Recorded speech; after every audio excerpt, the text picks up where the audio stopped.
How's it going, everyone? Welcome to a brand new episode of Getting to the Truth in This Art. I'm Rob Lee from Mastermind Team's Robcast, and today I have the pleasure of speaking with Michelle Diggs from Blondies Doughnuts. Welcome to the podcast. Thank you so very much. Thanks for having me. Firstly, I had to wipe the drool off of my mouth when I started looking at the different donuts out there, and it's really great to speak to another person that's a resident in the city that's doing good, positive stuff in the city. And thank you. I want to get a brief description of Blondies Doughnuts, and for the people that aren't dipped, for the people that aren't honey dipped, as it were. Yeah. So just to give a little background, we started the business in late 2018, early 2019, actually. So we've only been up and running for a little over a year. The business came at an interesting time in my life. I was taking a bit of a career pivot. My background is science. I've been in the clinical research industry for almost 20 years, mainly doing research. And it's sort of a weird story, but I took a road trip with a friend. We ran across this amazing donut shop up in Portland, Maine, of all places. And just had like a great experience. And when I got back home, I was telling my husband about it and was just so infatuated with this concept. The lady actually was doing potato donuts. So I'm thinking like potato bread. Wow. It's donuts. And they were just awesome. So it was just a way to, sort of change the standard donut. And I just sort of became intrigued with the idea. And I've always baked. I grew up in a family of bakers, my grandmother, my mother, aunts.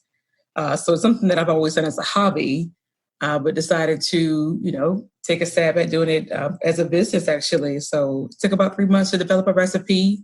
And what I was looking for was something that was a little richer. I've always loved like French toast and like brioche dough has always been a real love of mine. So I wanted to try to create a brioche-based donut.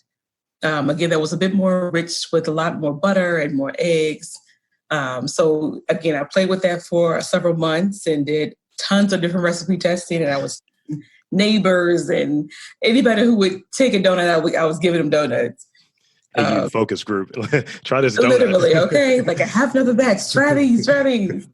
But after about 3 months, got to one that my husband and I agreed was something that was a good product.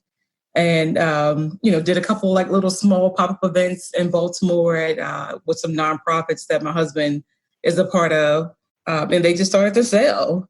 And the feedback was initially just very, very positive out the gate and literally just kept going from there.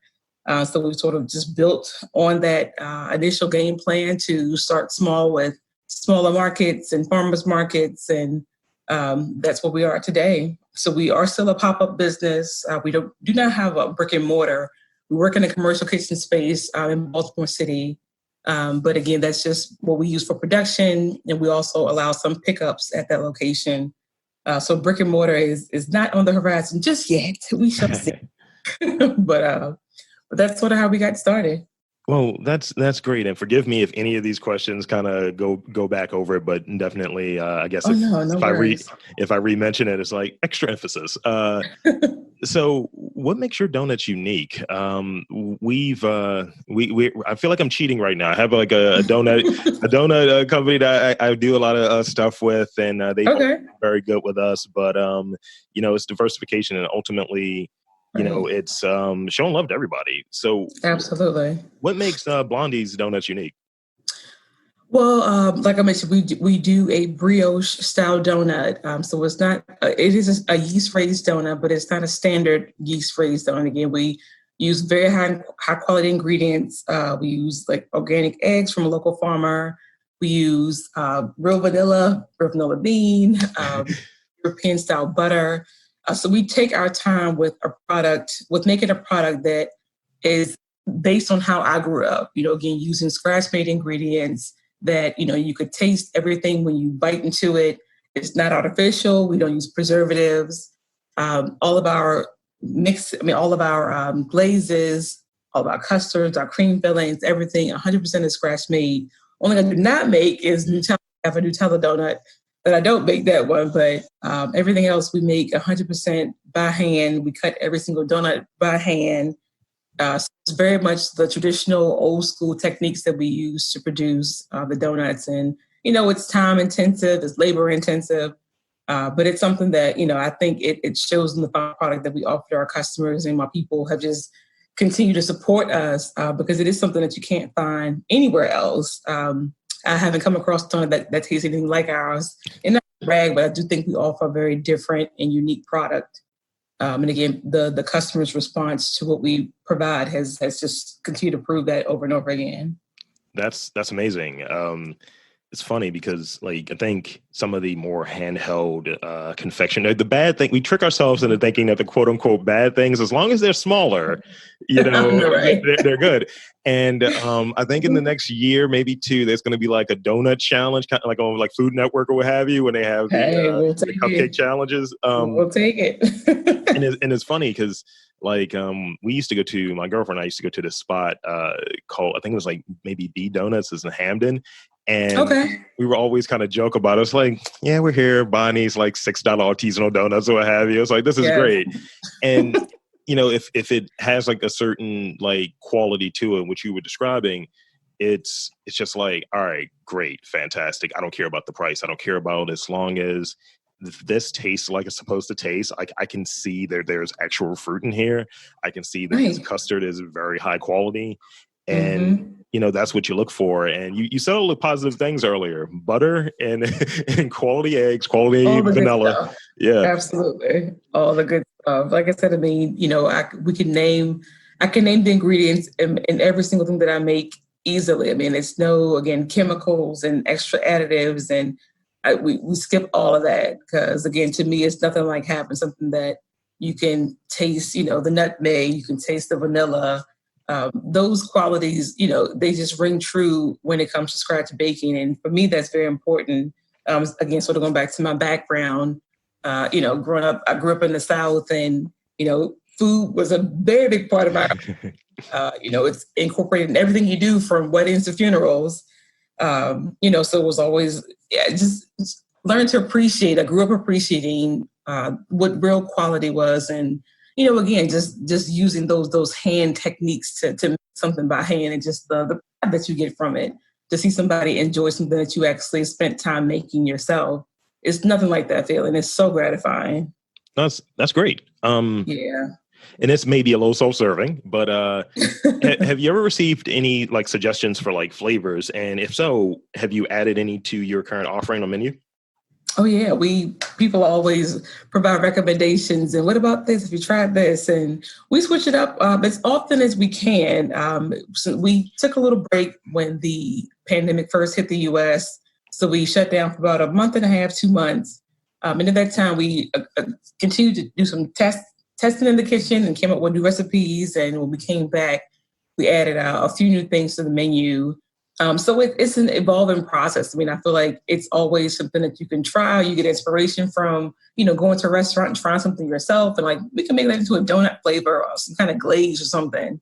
So there's always inspiration, whether it be from customers or just something that, I see or I taste myself, that gets me in the kitchen, and I'm just, trying to create something different. Mad scientist in the Love kitchen, to- I'm hearing. Right. And that's what's so perfect. And it sort of, goes into my background too, again, coming from the sciences, where I've always loved experimentation, and research is like in my blood. I love to research things. So when it comes to experimentation with recipes, it's natural. So that curiosity for me, it never fades. So I'm always looking for that next thing. And that's great, and that's something that I look for, and just people that I want to work with and kind of admire what they're doing in their business. Is like, are you always tinkering, or are you complacent? And Yes. like, I'm a tinkerer, I'm a problem solver, and it's like there's certain things that I know, and I know quality. I drink fine scotch and whiskey, so I Mm-hmm. know quality, and Yes. it's kind of one of those things. So let's shift it to Baltimore a little bit. Okay. So, in your opinion, what makes Baltimore unique? And I guess the A part of the question is, why would you want to like kind of start setting up your business? I know you're in like the commercial space, but you do the events and the and so Mhm. on here. So, why would you want to set up business in Baltimore? To me, Baltimore has felt like home since I moved up here in 2002. I, again, grew up in the South. I went to school in the Deep South and decided to return to the DMV when I graduated. And when I moved to Baltimore, it just felt like a home away from home, to be honest. I've always thought that the people here were just salt of the earth, good people. People here are just, genuine. What you see is what you get, whether you like it or not. And the moniker Charm City, it's so fitting because I do feel like the city has so many intricacies that make it its own unique place. And I've lived again in different cities all over the country since I was 18. But this is for me has always felt like my second home outside of where I grew up. And when we decided to open, at the time we were already living in Baltimore County. And like I said, it was just a natural fit. I mean, we had like a lot of different contacts in the city. Again, my husband has 2 nonprofits in the city, so he had a big network already in place there. It just perfectly from what we wanted to do. And again, because there was nothing that was being offered that in the same way that we offered, this unique donut. There was something being offered in the city quite like it yet. So we felt that it was a perfect fit. And on top of that, I'll mention when I first started the business, decided to, get into the donut space. And I didn't just want to be a typical baker doing, cakes and pies and whatnot. I wanted specifically to do donuts. And when I began to research it more, I saw that there was no representation really amongst Black-owned donut shops and businesses. Ding, ding, ding. Yeah, and for me, I mean, representation is always huge. I mean, I went to a historically Black college, and to not see people that looked like me doing what I wanted to do, it just felt wrong in so many ways, to say it, to put it mildly. So part of what was important for me too was to have someone in Baltimore that looked like me, and could provide this premium product to customers. And again, do something that you just don't see us do very often. I talked to a blogger just recently, actually. She was putting together a list of Black-owned donut shops across the country. And literally, I was like blown away when I saw the list itself. But on the East Coast, there are only 2 that we were able to like confirm. 2 Black-owned donut businesses on the entire East Coast. One is Sublime in Atlanta and myself in Baltimore. That is it. Everything else is Chicago, Detroit, a couple other in the Midwest, and then on the West Coast between LA up to like the Portland, Oregon area. But it's astounding to say people eat donuts every single day nationwide, and there's so few of us in this space. Yeah, and I think like, and I want to go back to one thing that you mentioned. You said you're from the South. What part of the South are you from? Richmond, Virginia. Okay. So I was thinking like further south. I was like, okay. I was waiting for some New Orleans there because I was going to ask. Not just yet. No, not that far south. And I think I can still ask it. That's actually one of my favorite places, and like that quality that what you're getting, and there's a lot of parallels between I think the people here and the people down there. Agree. Within like your upbringing, you touched on quality being a thing. What about certain flavors that are from the South or what have you that has that like influenced some of your choices? And okay, I'm gonna have that on the menu. I'm gonna do, let's say I visited New Orleans for the sake of argument. It's like, oh, you know what? Pralines are gonna be in a donut somehow. That's happening. Mm-hmm. That's so funny you said that because I'm working on a recipe right now with pralines. But I mean, banana. I have so many that I'm rolling out this summer actually. But we do a lemon meringue, which is sort of like a play on my grandmother's lemon chess pie, which was like the most amazing thing on earth. So I actually used her recipe for it. But things like that, even coconut cream is another donut flavor that we do. Again, back to those flavors of, fresh grated coconut that my mom used to use for her cakes and pies, and would toast the coconut flakes in the oven, and just all those, the real stuff. Another one that we're working on right now is a banana pudding recipe for one of our filled donuts. So yeah, I definitely try to incorporate some of those Southern flavors, just to sort of bring back that down home kind of flavor that everybody loves. I don't care what part of the country you're from. When you eat something from the South, it's real. It's good. It tastes like home when you eat it. It's like you still get it, but like some places when it's like, oh, I'm doing a play on this. It's like, I don't think you're playing. I think you're playing. But definitely, I think once my girlfriend hears this episode, she's like, yeah. So when are we going again? Because you mentioned lemon meringue, mentioned the coconut. You've hit her two favorite types of donuts. Mine's is very plain. I'm a basic one. Okay. It's just like, can I get a blueberry cake donut, please? That sounds amazing too. I love those as well. Have you collaborated with any local vendors? Generally, I think when I think of donuts or what have you, especially a cake donut for sake of argument, I think of really good coffee, and I'm a coffee snob. So me too. Do you collaborate with any places locally, any vendors? So we have worked with a couple of different folks. I've worked with a catering company that's actually out of Annapolis, believe it or not, sort of a far drive from Baltimore, but some collaborations with a catering business out there. We're also in talks right now with a local business that's based in the city to do some collaborations with their ice cream. So more to come on that in the future. But we definitely are trying to work with, more local businesses to, do some sharing with ideas and, things that we could do to build everyone's brand at the same time, pretty much. So yes. I apologize for any background noise, by the way. Oh, it's all good. And I can, I'll email you after this because in doing this podcast, it's been interesting to see what connections are there with certain businesses. I had Sophomore Coffee on, and Aunt Kelly's Cookies. They were on the same podcast, and I was just like, oh yeah, coffee and cookies go together for some reason. Let's do it. Exactly.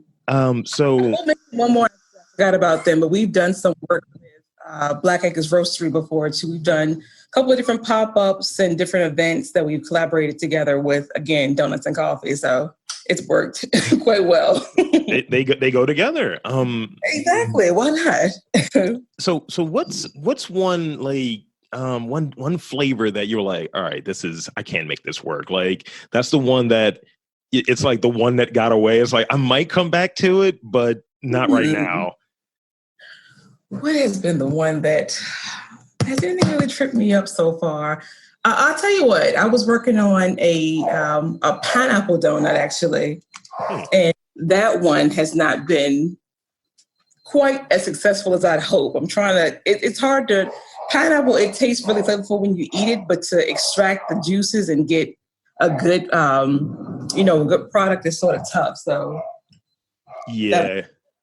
Elusive at the moment, but I'm working on it though. Because when you say it, I immediately think of pineapple upside down cake or what have you. But it's just exactly that's what I was trying to play with was a pineapple upside down recipe, and the flavors are just not quite as strong as I like them to be. So it's coming though. We're getting there. It's the back to the old drum, but it'll be here soon. Yes. So I think you touched on it, but let's reiterate. Describe that aha moment you had when you said, look, I'm going into this, and what other pieces of maybe your own creativity that you've, added to being in business? Well, for me, this honestly is my creative outlet. Coming from a science background, there's very little room for interpretation in terms of creativity. It's extremely black and white. So for me, this has been my creative space, just in its totality. Really, I'm able to again get in the kitchen and play with different ingredients and ideas and thoughts. So it sort of is all encompassing when you say creativity. It's everything that I do every single day. So I don't think I could pinpoint just one facet. Okay. Yeah. The whole thing, really. Yeah, some people say, yeah, I was a former writer, and I said, you know what, I'm going to go into baking. It's cool. I guess there's typing on it. I don't know. And I see that you have one of the offerings, and we were talking about it. I was talking to my co-host last night in preparation for this, and I was like, all right, you're getting letter donuts for your birthday. It's not going to be a full happy birthday, Dan, but it's just going to be Dan. It's here's your 4 donuts. Enjoy. Happy birthday. Well, no, that is a sort of an interesting thing that we added. I guess if you want to talk about creativity, that was something that I have seen. I mean, we have not created letter donuts. Like, we haven't created the concept, but in terms of what we offer that no one else in this area offers, we decided to go ahead and put it on the menu. Because again, I've seen it at a couple of different donut shops that I visited in New York City before, and I thought it was such a cool idea. Because I mean, everyone loves donuts, and then you can personalize them in some kind of way. So when we decided to throw it on the menu last year, I mean, people have just been, it's astounding when people have asked for letter donuts, but, I'm more than happy to do whatever they've asked for, from anniversaries to birthdays to, baby showers, everything, proposals. But, it's a really cool concept, and something that I'm glad we can offer that, is a bit different than what the typical donut shop provides. So it's been a good thing. Oh, totally. Like even seeing like the small like the donut balls or what have you, the donut holes. It's like these are going to be much better than anyone that you're going to see. I was like just looking at the quality in the pictures. I was like, yeah. These are not munchkins. These are much better. These are quality. These are called quality. Yeah. See the real glaze on those, not the dried munchkins that have been sitting there for a week. Like, get them out of here. So I guess this will be the last question, and then we'll get into the shameless plug section, and then we'll wrap up. Right. Okay. What advice would you give someone that's interested in going into artisanal baking? I guess the biggest thing is to be patient with yourself. Give yourself time to perfect your craft. I mean, for me, baking is very personal. It's my time for meditation, my time for just sort of being alone in the kitchen and having my thoughts just flowing, really. But for me, I think it's about professionalism and providing your customers with the best product possible. So if that means you take 6 months to develop your recipes or to come through with, your designs to be as on par as possible, take the time to do that. Again, if you're in the service industry in general, I think you owe it to your customers to do the very best you can. And like I said, for me, that comes down to just practicing what you do, testing your recipes, getting feedback from other bakers, people in your family, neighbors, whoever. But take the time and do it right. That's the biggest thing. No shortcuts. There are no shortcuts to this. Take the time and do it right. That's really good. Absolutely no shortcuts. I think just anything worth doing, you have to put the effort, the energy, the blood, the sweat, the sugar, whatever. Yes, the late nights, the early mornings. Absolutely. All of that. Absolutely. All right. So we're in the last few minutes of it. So social media shout outs. Where can he find you? Where can he find you coming up for events? This is going to go up, relatively soon. We'll have you probably next Friday. But what do you have coming up as far as events that you're going to be at, and where can they find you on social media and all of that good stuff? We are at Cross Street Farmers Market every single Saturday. That's at 1065 South Charles Street in Fells Point. The Farmers Market is from 9 to 12 p.m. Also, every single week, we allow pickup orders at our commercial kitchen at 6615 Harford Road in Parkville. So customers can reach us online. Our website is www.blondiesdoughnuts.com. That is donuts spelled out, so DOUGHNUTS.com. And you can pre-order your items directly through our website. And again, pickups are available on Fridays and Saturdays. We are looking to maybe add another 1 or 2 days to the lineup at some point, maybe by July or mid-July timeframe. But for right now, it is just weekend pickups. We also do custom orders. So as we talked about with the letter donuts, customers can order any kind of personalized messages they want to provide to loved ones or friends or coworkers or whoever, again, directly through our website. And as far as social media, we are on Facebook and Instagram. For Facebook, we're at Blondies Dough, and on Instagram at Blondies Doughnuts. So please check us out. We Again, the farmers markets every week. Because of COVID-19, we don't actually have any official events coming up per se. All of our events have been canceled, unfortunately, this year. However, again, the farmers markets are the place to get us each week. And just one more plug, we do have a food truck that is currently in production, and we hope to be up and on the road in the next 2 months. The timeline right now is about mid-August that we should be ready to hit the road. So please check us out again on social media. We'll be posting more as truck hits the road and exactly where we'll be from week to week. But yeah, we look forward to bringing the people of Baltimore the best donuts you've ever had. We thank you all for the support, and feel free to reach out if you have any other questions or you have certain requests. We're here for you. So thank you.